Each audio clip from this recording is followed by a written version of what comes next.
कवन फूलावा चढ़े आदित्य बाबा, कवन फूल छठी माई के जाए, कवन फूल छठी माई के जाए।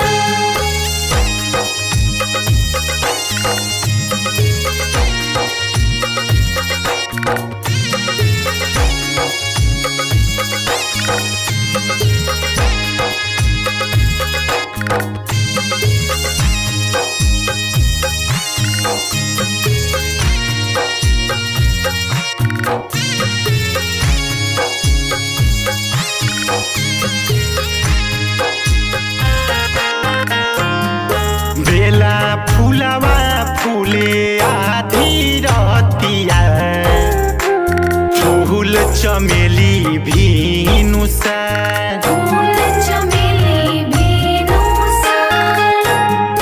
बेला फूलावा चढ़े आदित्य बाबा, चमेली फूल छठी माई के जाए, चमेली फूल छठी माई के जाए।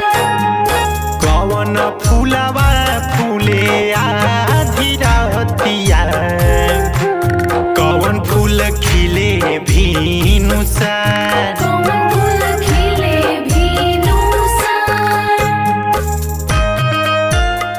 जय जय जय माँ, जय जय छठी माँ, जय जय जय माँ, जय जय छठी माँ।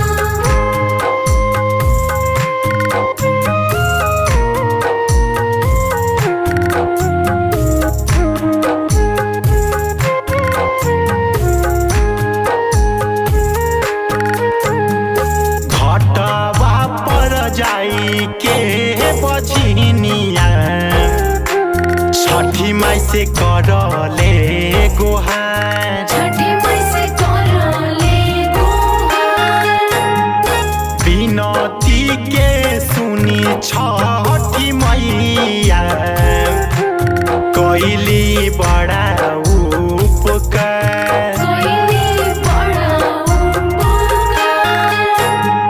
कवन फूलावा फूले आधी रतिया, कवन फूल खिले भीनुसार, कवन फूल खिले भीनुसार।